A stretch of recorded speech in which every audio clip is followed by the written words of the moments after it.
Right. ఇంకా సునీల్ విషయానికి వస్తే ఏం చెప్తారు? ఎందుకంటే సునీల్ పార్ట్ 1లో వచ్చేసి అనసూయ పక్కన చాలా సైలెంట్గా ఉంటారన్నమాట. అంటే ఏదైనా సరే ఇలా లుక్ ఇవ్వడం, ఇలా చూడడం మాత్రమే చెప్తూ ఉంటారు. బట్ వాట్ అబౌట్ పార్ట్ 2 విషయానికి వస్తే అసలు ఆయన క్యారెక్టర్ విషయంగా అంటే వెయిటేజ్ ఎక్కువ ఎవరికి ఉంటుంది? ఇటు ఫాహిద్ ఫాజిల్కా లేకపోతే సునీల్కా? ఎవరి ట్రాక్ వాళ్ళు సెపరేట్గా ఉంటుంది. ఆయన వేరే, ఈయనది వేరే. ఆయన పోలీస్ ఆఫీసర్, ఆయనది వేరే, ఈయనది ఒక ట్రాక్. ఎవరి ట్రాక్ వాళ్ళు. ఒక క్యారెక్టర్ సుకుమార్ సార్ డిజైన్ చేశారంటే హైప్ ఉన్న క్యారెక్టర్ అయితేనే మనకి వాళ్ళకి తగ్గ క్యారెక్టర్ అయినా వాళ్ళకి ఇంపార్టెన్స్ ఇస్తారు, లేకపోతే అంత ఇంపార్టెన్స్ ఇవ్వరు. యాక్చువల్లీ మీరు రెడీ ఎలా ఉన్నాయంటే పార్ట్ 1 చూసారు కదా, పార్ట్ 2 కూడా మా దగ్గర ఒకటి తెలుసుకుందాం దాన్ని. ఆబ్వియస్ గా ఆడియన్స్ కి ఎంత కొంత హింట్ ఇవ్వాలన్న యాంగ్జైటీ మాకు ఉంటది కదా. ట్రైలర్ చూడలేదా? చూసాం.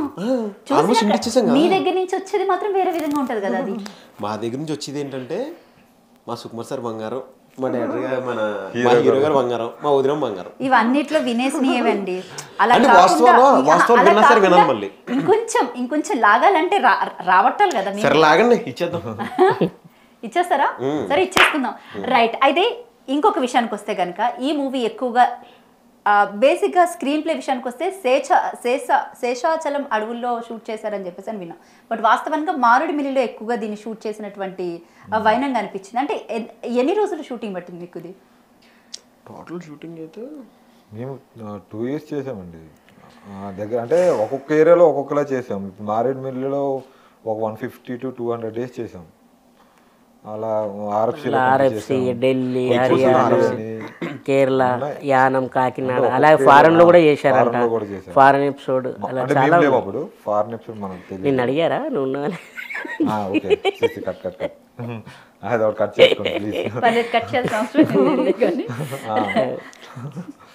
అది అయితే ఒక్కొక్క ఏరియాలో చేయడం వల్ల ఇన్ని డేస్ అని చెప్పలేదు, కానీ బాగానే చేసాం. రైట్. అంటే ఇప్పటి వరకు మీ ముగ్గురు కూడా తెలుగు వరకే పరిమితమై ఉన్నారు. బట్ ఇప్పుడు ఇది కాస్త పాన్ ఇండియా లెవెల్కి వెళ్తుంది. అంటే ఇటు తెలుగు, తమిళ్, హిందీ, కన్నడ, అండ్ ప్రతి ఒక్క లాంగ్వేజ్లో దాదాపు ఇది ఒక 5 languagesలో రిలీజ్ అవుతుంది. So how do you feel? ఎలా ఫీల్ అవుతున్నారు అసలు? హ్యాపీ కదా. అంటే ఒకప్పుడు తెలుగు ఇండస్ట్రీ అంటే ఓన్లీ మన తెలుగు రాష్ట్రాలకే పరిమితమై ఉండేది. అంటే అదర్ లాంగ్వేజ్ వాళ్ళకి మెయిన్ ఆర్టిస్టులు అయితే కానీ ఎవరు అప్రోచ్ అయ్యేవారు కాదు. ఈవెన్ డైరెక్టర్ సైడ్ అయినా ఎవరు అప్రోచ్. అలాంటిది ఇప్పుడు సుకుమార్ గారు అవని, రాజమౌళి గారు అవని, వీళ్ళు సందీప్ వంగ, వీళ్ళందరూ ఏంటంటే ఒక హైప్ క్రియేట్ చేశారు. ఇప్పుడు ఎలా అవుతుందంటే మన తెలుగు డైరెక్టర్స్తోనే బాలీవుడ్ అవని, హాలీవుడ్ నుంచి మన డైరెక్షన్లో వాళ్ళు చేద్దామనే స్థాయికి వెళ్ళాం. ఇది గొప్ప విషయం కదండి. నేను అడిగేది మీ ముగ్గురికి ఎలా అనిపిస్తుంది? మా ముగ్గురికా? మామిడికి చాలా భయం వేస్తుంది అన్నమాట. ఎందుకంటే ఇన్ని లాంగ్వేజ్లో సినిమా రిలీజ్ అవుతుంది కదా, అక్కడ వాళ్ళు కూడా మామూలు గుర్తుపడతారు. అక్కడ నుంచి డైరెక్టర్లు కానీ అసిస్టెంట్ డైరెక్టర్లు ఫోన్ చేసి పలానా క్యారెక్టర్ రమ్మంటే ఎలా మాట్లాడాలి ఏంటని అక్కడ మాత్రం మిగతా 4 languagesలో మీకు డబ్బింగ్ చెప్పింది మీకు మీరే చెప్పుకున్నారా లేకపోతే ఎవరైనా? మా తెల్లే మేమే వెళ్ళి చెప్తాం. మరి అక్కడ ఇది మరీ బాగుంది. మనకు తెలియగే పర్ఫెక్ట్, మిగతా లాంగ్వేజ్ కొంచెం డౌటే. ఇంకా పర్ఫెక్ట్.